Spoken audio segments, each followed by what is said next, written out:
Today's news, founding father A. Loftus Roker laid to rest during a state funeral today, while the financial secretary issues an apology for his role in the bust-up at the office of the Prime Minister.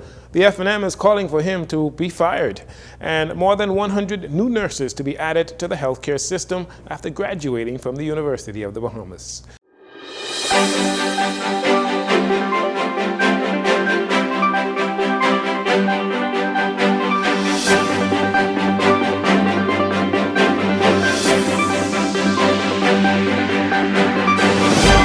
Good evening, Bahamas. I'm Jarino Saunders. This is your JCN Evening News. Once again, it's a pleasure to have you join us.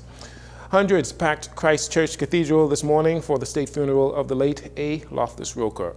Mr. Roker's body lay in state in the foyer of the House of Assembly until 10 a.m. this morning before a procession from the House of Assembly to the church on George Street for that funeral service, which was officiated by Very Reverend Harry Bain. During his tribute, Prime Minister Philip Davis spoke of how proud Mr. Roker was to have the Acklands Central High School recently named in his honor. The Prime Minister says Mr. Roker defined what it means to be a true statesman. Again, I ask, who is a statesman? He is Loftus Roker, a man whose life answered that question resoundingly. May his story continue to inspire us, and may his wisdom light our paths forward. He was not just a part of our history, he helped to write it. As we mourn his passing, we also celebrate the indelible mark he has left on our hearts and our nation. His memory will continue to inspire, his deeds will guide future generations, and his vision will always illuminate the path forward. Farewell, my friend. You have taught us much, and your story will continue to teach future Bahamians about the essence of true leadership. Rest assured, the pages of history will remember you. You have written your story well. Also, a descendant of Acklands, Bahamas ambassador to the United States, Wendell Jones, says during his interactions with the late Mr. Roker, he often found himself amazed with the knowledge and wisdom Mr. Roker shared. In my many conversations with Mr. Roker, I found his peculiarities as a man mind-boggling. He regaled me with stories of self-determination, self-sufficiency, personal responsibility, and independence. A real activist, he held on to everything, including letters from his mother, which he showed me. His mantra came from the Proverbs: a good name is to be chosen rather than great riches, loving favor rather than silver and gold.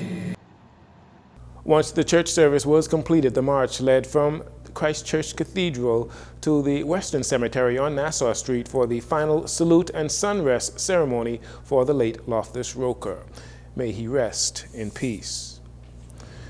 Leader of the opposition, Michael Pintard, says he fully expects to continue as party leader as he heads into the Free National Movement's one-day convention on Saturday.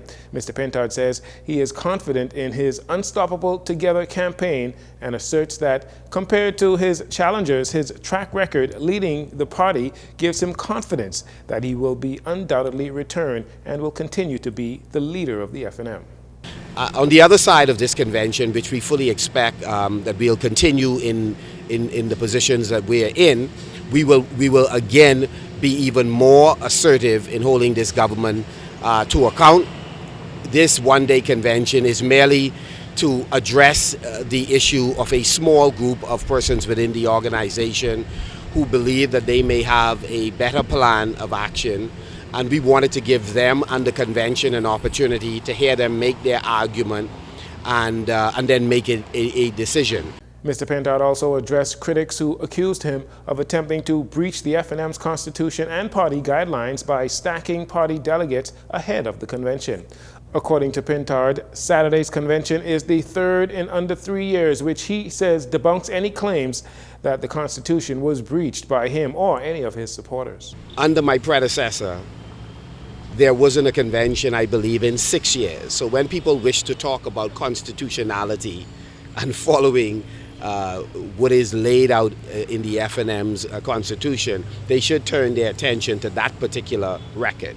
And it's either that they are unfamiliar or are conveniently forgetting that the convention committee that is in place is essentially the same committee with a few additions or changes, but it's pretty much same committee that's been in place under my predecessor and that's in train under me.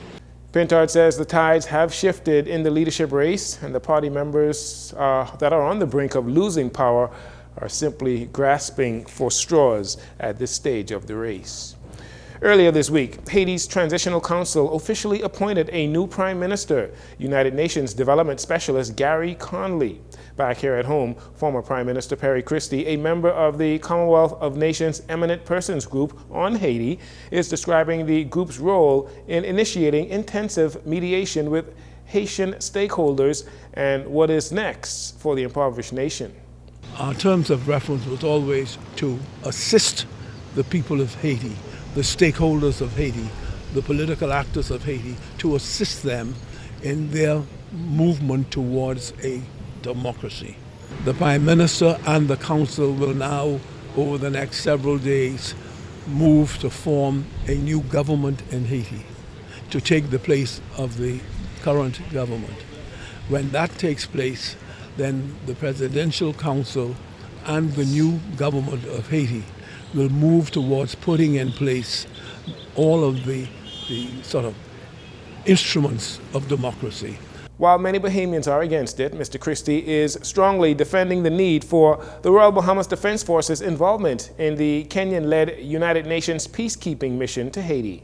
And it is really truly believed by the Transitional Council that the force coming in, together with the Haitian National Police, will bring about a level of security that will give the people of the country confidence that they are on their way to the formation of not only a new government, but a government that would have the capacity to govern in the best interests of Haiti. And to that extent, we have to note that the Bahamian Defense Force has already played a very significant role in that process, because whenever the eminent personality groups visited Haiti, we were met on the ground by Bahamian Defense Force officers. Prime Minister Davis ensured. Mr. Christie serves as one of 3 former regional prime ministers in the Eminent Persons Group. That also includes Bruce Golding of Jamaica and Dr. Kenny Anthony from St. Lucia. He says following negotiations with the Haitian Transitional Council, the group is anxiously awaiting developments on the Kenyan multinational force approval to travel to Haiti. It was the topic of discussion in many social media groups and at many dinner tables, I'm sure, on Thursday evening. I'm referring to the incident that unfolded at the office of the Prime Minister on Thursday. We hear more about some of the latest developments surrounding that matter in this report. Following the stunning incident that occurred at the office of the Prime Minister's weekly press briefing on Thursday, where Financial Secretary Simon Wilson took exception to Guardian business reporter Yuri Camp accusing him of lying to the media in regards to previous comments Mr. Wilson made about arrangements for a JDL cargo company at the Lyndon Pinling International Airport. Mr. Wilson appeared to momentarily lose his temper before leaving the room and threatening to meet Mr. Camp on the outside. Hours later on Thursday, Mr. Wilson released a statement describing the incident as unfortunate and regrettable. He described Mr. Camp's accusation as a direct and unprovoked attack on his reputation, character, and service to country. He said such accusations are not only unfounded but also damaging and defamatory and crosses the line. Mr. Wilson said any insinuation that he intentionally misled the media is categorically false and deeply troubling. Mr. Wilson then extended his apologies to the Bahamian people and members of the media whom he said he has the privilege to serve. He ended his statement by saying he looks forward to continuing his work with serious professional journalists who rightly seek to hold the government to account, especially as the budget debate progresses. Meanwhile, Mr. Camp nor The Guardian have released an official statement on the matter. However, Mr. Camp, seemingly defiant, asked the Office of the Prime Minister to spell his name correctly after the statement released by Mr. Wilson had his name misspelled. Meanwhile, there have been calls in the public for both men to be disciplined for the role that they played in the incident at the Office of the Prime Minister. Jcn Saunders for Love 97 News.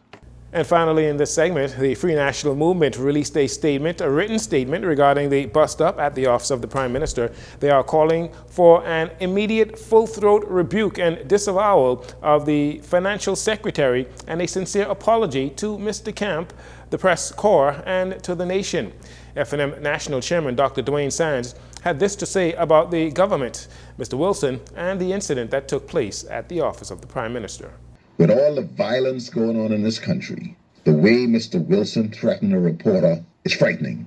It sets a bad precedent. It sets a wrong signal to young people in the country at large. But you see, the high and mighty financial secretary has been abusing his power since he got back to the Ministry of Finance, since the PLP came back to office. Simon Wilson is out of control because the Prime Minister and Minister of Finance let him loose on government finances. We say that because Simon Wilson can't control himself, he needs to be sent home. His behavior was disturbing. This is a resignable offense. There's no doubt he acted unprofessionally. He went berserk. He brought his personal business and anger into the public forum. And that little so-called apology, well, we can talk about that some other time. If he does not resign, the Prime Minister should fire Mr. Wilson. It's time for the Prime Minister to find a new financial secretary. The FNM says Mr. Wilson should be made to undergo anger management therapy and conflict resolution during a mandatory suspension or dismissal from his duties. We'll take a break here. We'll be right back after these commercials.